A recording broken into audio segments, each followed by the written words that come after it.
रोहित शर्मा और विराट कोहली, दो ऐसे नाम जिन्हें आज के टाइम पे किसी भी इंट्रोडक्शन की नीड नहीं है। एक ने अपने टाइमलेस क्लास से इंडियन टीम को स्टेबिलिटी दी और दूसरे ने अपने एग्रेशन और इंटेंसिटी से हर मैच में जान डाल दी। रोहित ने ओपनिंग स्लॉट को इतना सिक्योर किया कि सहवाग के बाद वाली कमी कभी महसूस ही नहीं हुई, और वहीं विराट, उन्होंने फॉरेन पिचेस पर सेंचुरी मार मार के हमें सिखाया कि इंडिया सिर्फ घर में ही नहीं, दुनिया के हर कोने में डोमिनेट कर सकता है। बट रिसेंटली एक ऐसी न्यूज आई जो किसी ने भी एक्सपेक्ट नहीं करी थी। 7 मई को रोहित शर्मा एक इंस्टाग्राम स्टोरी डालते हैं जिसमें वो बताते हैं कि वो टेस्ट क्रिकेट से रिटायर हो रहे हैं, और फिर इस इंसिडेंट के कुछ ही दिनों बाद 12 मई को विराट कोहली एक हार्टफुल पोस्ट के थ्रू अपना ग्रेट रेड बॉल करियर खत्म कर देते हैं। ये दोनों वही प्लेयर हैं जिन्होंने इंडिया के लिए सालों तक फाइट करी, बट अचानक से उन्होंने इतना बड़ा डिसीजन क्यों ले लिया। और सबसे बड़ी बात यहाँ पर यह है कि ये वही विराट रोहित है जो कुछ टाइम पहले बीजीटी के बाद इंडिया आकर रणजी ट्रॉफी खेल रहे थे। तो फिर ऐसे बड़े प्लेयर्स जो रिसेंटली सालों बाद डोमेस्टिक क्रिकेट में थे, वो अचानक से रिटायर कैसे हो गए? क्या ये उनकी मर्जी से था या उनके ऊपर किसी तरह का प्रेशर बनाया जा रहा था? आज के इस वीडियो में हम बात करेंगे विराट और रोहित के सडन रिटायरमेंट के पीछे की सच की।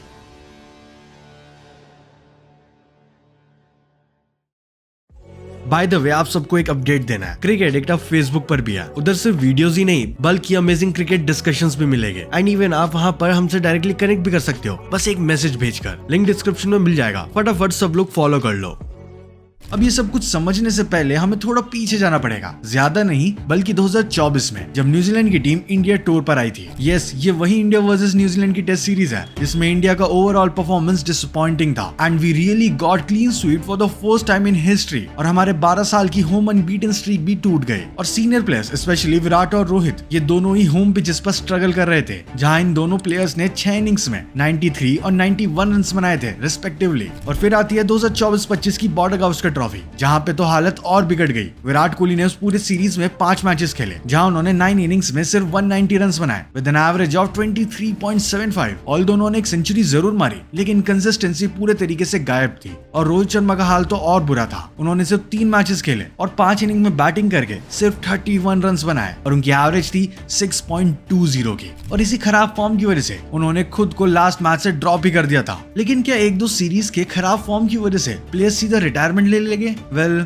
इसका जवाब तो पता नहीं। बट रोहित ने बीजीटी खत्म होने पे ये जरूर कहा था कि उनका उस मैच से एब्सेंस होना कोई रिटायरमेंट नहीं है। वो 2 बच्चों के फादर हैं, उनको पता है कि क्या सही है टीम के लिए और क्या नहीं, और वो आगे अभी और खेलेंगे। और वहीं दूसरी तरफ जब विराट रणजी ट्रॉफी खेल रहे थे तो उनसे दिल्ली के रणजी कोच ने ये पूछा था, क्या तुम काउंटी क्रिकेट खेलोगे for upcoming test in England? तो विराट ने बोला था दैट वो इंडिया ए की तरफ से 2 मैचेस खेलेंगे, एंड ही आल्सो सेड कि वो 4 से 5 सेंचुरीज मारने का एम कर रहे हैं इंग्लैंड सीरीज में, बिल्कुल वैसे ही जैसे उन्होंने 2018 में मारी थी। अभी सबसे ये तो पता चली गया कि ये दोनों ही इंग्लैंड सीरीज में खेलना चाहते थे, और दोनों ही प्लेयर्स परफॉर्म करने के माइंडसेट से रेडी थे। वेल, अब आगे बातें काफी ज्यादा असम्पशन बेस्ड हो सकती है, तो मैं ये नहीं कह रहा हूँ कि वो सच होगा, बिकॉज ये जो इतना बड़ा डिसीजन उन्होंने लिया है, ये उनका खुद का तो नहीं लग रहा, बल्कि एक फोर्स डिसीजन लग रहा है। Like for Rohit Sharma, I can say कि उनके ऊपर काफी ज्यादा क्रिटिसिज्म हुआ था, so that pressure could be the part for his retirement. But वहीं विराट कोहली, जो कि लिटरली 36 की एज में इतने ज्यादा फिट है, आखिर वो रिटायरमेंट क्यों ले गए? और अब जरा ध्यान देना, 7 मई को 6 बजे के आसपास रिपोर्ट्स आ रही थी कि शुभमन गिल को इंडिया का न्यू कैप्टन देखा जा रहा है अपकमिंग टेस्ट सीरीज में, एंड उसी दिन 7:29 PM पर रोहित ने रिटायरमेंट अनाउंस कर दी थी। मतलब टीम के अंदर ही अंदर कुछ ना कुछ तो चल ही रहा था। 13 मई को फाइनेंशियल एक्सप्रेस रिपोर्ट करती है कि गौतम गंभीर and chief selector Ajit Agarkar new faces को टीम में लाना चाहते हैं। वो स्टार कल्चर को खत्म करना चाहते हैं, जो कि विराट कोहली के रिटायरमेंट को भी जस्टिफाई करता है। ऑल्दो अजीत आगरकर ने बोला कि विराट ने खुद अप्रोच करा था रिटायरमेंट के लिए, but after all this stuff I can easily से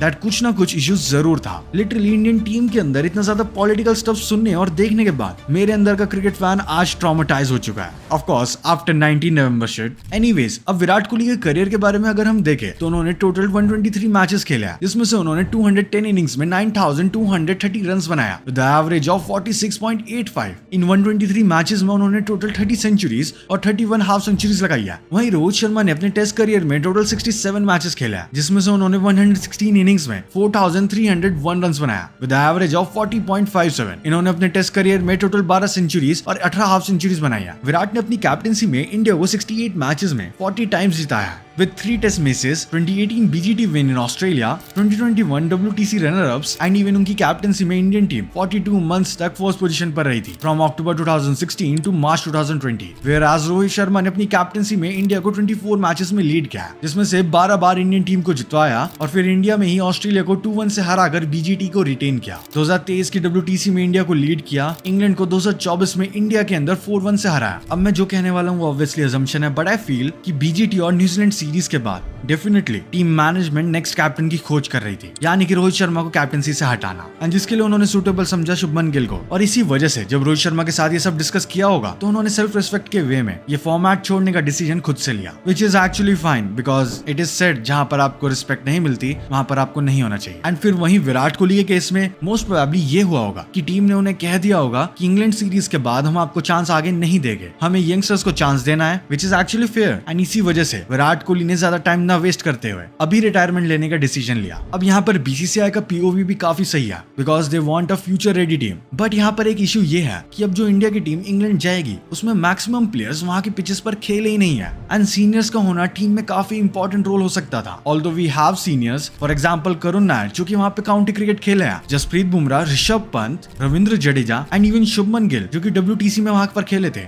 बट स्टिल एक जो विनिंग फैक्टर या मेंटालिटी की नीड थी शायद इंडियन टीम वो लैक करे। बट हो सकता है ये सारी चीजें गलत प्रूव हो और ये न्यू इंडियन टीम वहां पर हमें विन दिलाए। वेल अगर आप चाहते हो कि हम इंडिया वर्सेस इंग्लैंड सीरीज से पहले इंडिया के स्क्वाड के बारे में बात करें, then comment down India versus England. I will try my best to make this video as soon as possible. I mean अगर अब मैं ओपिनियन बेस्ड बात करूं, so all this is just shocking because we all know Virat Kohli कितने ज्यादा fit है, like 36 की as में इतने ज्यादा fitness level, that's impressive. And जैसे कि उनके कोच ने कहा he wanted to play, he aimed for centuries, it's really shocking. And फिर वहीं रोहित शर्मा जिन्होंने लिटरली बीजीटी के बाद ही अनाउंस कर दिया था कि वो भी आगे और खेलेंगे। इस सबसे इतना क्लियर हो चुका है कि टीम के अंदर कुछ ना कुछ इश्यू तो चल ही रहा है। But what I feel is की अब ना ही हम इंडिया के लिए विराट कोहली को वाइड्स में ऑसी प्लेयर्स को मुंह तोड़ जवाब देते हुए देख पाएंगे, ना वो आइज फुल ऑफ फायर जो मैच का मोमेंटम अकेले बदल देती थी, और ना ही हम लोग रोहित शर्मा का वो इंटेंट देख पाएंगे जिससे इंडिया को काफी अच्छी स्टार्ट मिलती थी, और ना ही उनकी स्टम्प माइक की बातें सुन पाएंगे। ऐसे प्लेयर्स जो हमारी जनरेशन के टेस्ट क्रिकेट के आइकन्स थे,